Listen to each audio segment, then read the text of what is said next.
Assalamualaikum teman-teman semuanya. Waalaikumsalam. Terima kasih ya sudah bersedia membantu.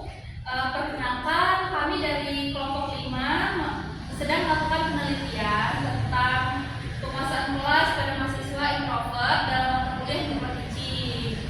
Di sini kami akan mengamati teman-teman saat praktik mengajar. Lalu nanti akan ada pengisian angket dan sedikit wawancara.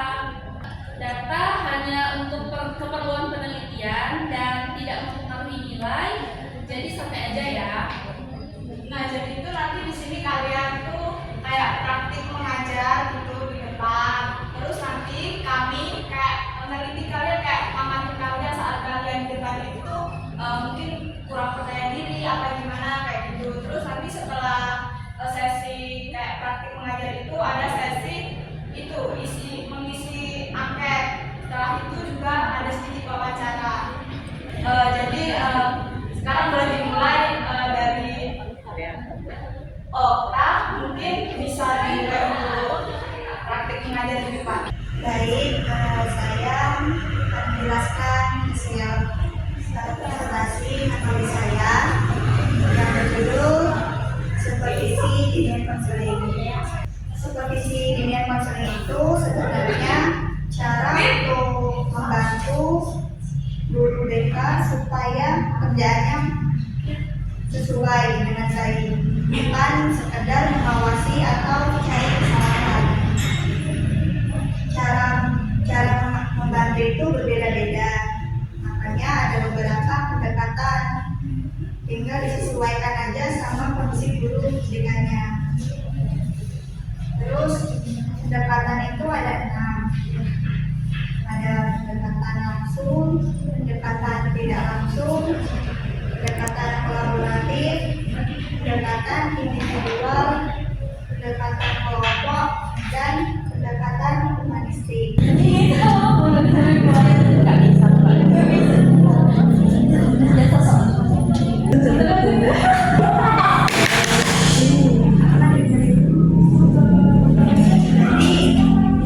Saya ulangi ya. Terus tuh ada pendekatan secara langsung. Intinya itu langsung dikasih tahu apa yang harus diperbaiki. Contohnya, guru BK lagi konseling, tapi kebanyakan nasihat siswa terus.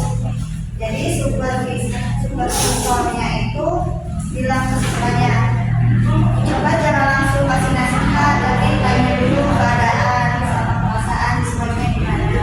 Terus ada pendekatan tidak langsung. Intinya gak dikasih jawaban tapi tetap jadi pikir. Dikasih pertanyaan, menurut kamu bagian mana dari konseling tadi yang kurang berhasil? Jadi itu saja yang presentasi yang dapat saya sampaikan. Jika ada salah kata saya mohon maaf, saya akhiri. Baik, di sini kami sudah punya hasil dari kamu presentasinya kayak praktik mengajar di depan. Nah, sekarang kamu boleh kembali ke kajian yang berikutnya. Terima kasih. Assalamualaikum warahmatullahi wabarakatuh. Waalaikumsalam warahmatullahi wabarakatuh. Baiklah teman-teman, di sini saya akan melanjutkan presentasi dari Okta tadi sampai lanjut ke materi pendekatan tidak langsung. Nah, inti dari pendekatan tidak langsung ini jadi itu dia tuh nggak dikasih jawaban tapi diajak mikir. Contohnya seperti senangnya, menurut kamu bagian mana dari konseling tadi yang kurang berhasil? Nah, kelebihan dari pendekatan tidak langsung ini melatih siswa itu mikir kritis, terus bikin lebih mandiri, sama kelemahannya kadang bikin bingung, serta prosesnya itu lama berprosesnya. Kemudian ada pendekatan kolaboratif. Intinya pendekatan kolaboratif ini tuh lebih ke diskusi bareng, terus cari solusi bareng. Terus contoh dari pendekatan kolaboratif, ngomongin siswa yang sering bolos.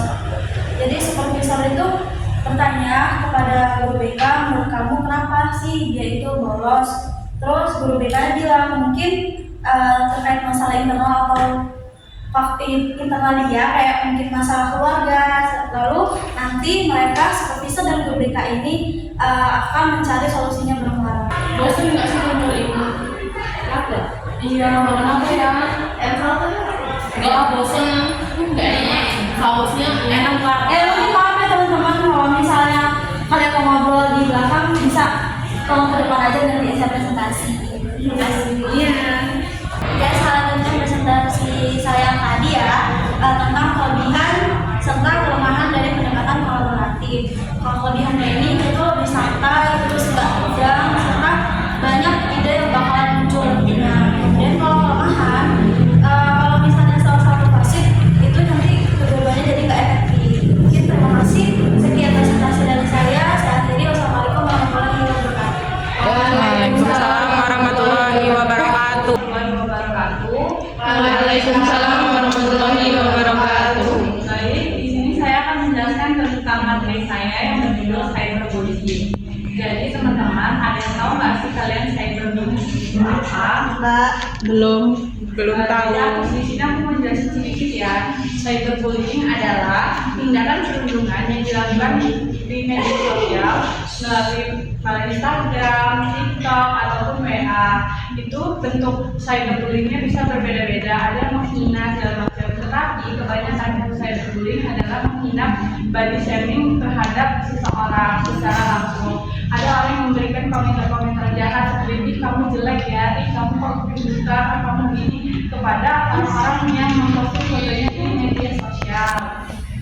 Nah, terus kita di sini mencari tahu bagaimana cara penanganan kasus cyberbullying-nya. Jadi cyberbullying itu bisa diberikan, orang pelaku cyberbullying itu bisa diberikan secara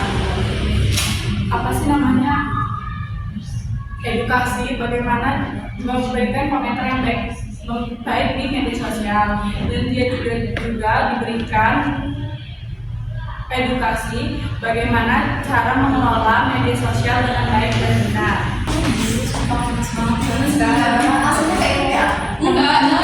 Kalau dengerin presentasi saya ya, jangan tidur. Di sini saya presentasi.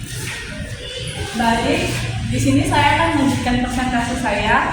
Dampak bagi korban yang terkena cyberbullying itu secara psikologis, korban tersebut bisa menjadi orang yang kurang percaya diri.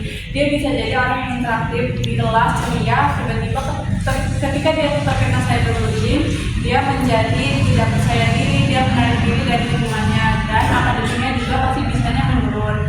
Selanjutnya, dalam perspektif besar juga, cyberbullying itu dilarang karena kita tidak boleh menghalang-halangkan orang lain, karena bisa jadi orang yang menghalang-halang itu lebih baik daripada orang yang menghalang-halang. Nah, baiklah teman-teman, sekian dari saya presentasinya, saya akhiri. Wassalamualaikum warahmatullahi wabarakatuh. Waalaikumsalam warahmatullahi wabarakatuh.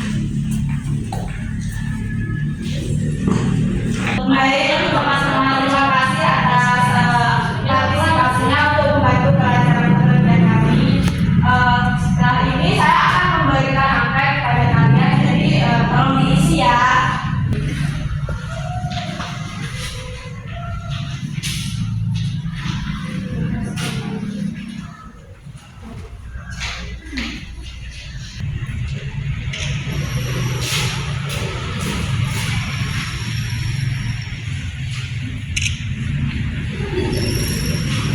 Gimana teman-teman, apakah sudah selesai mengisi angketnya?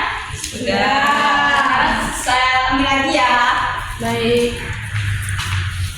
Terima kasih, Kak.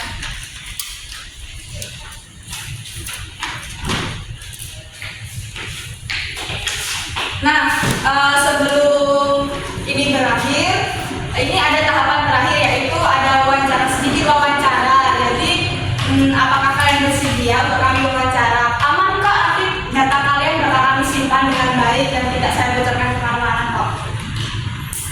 Apakah kalian bersedia? Tidak.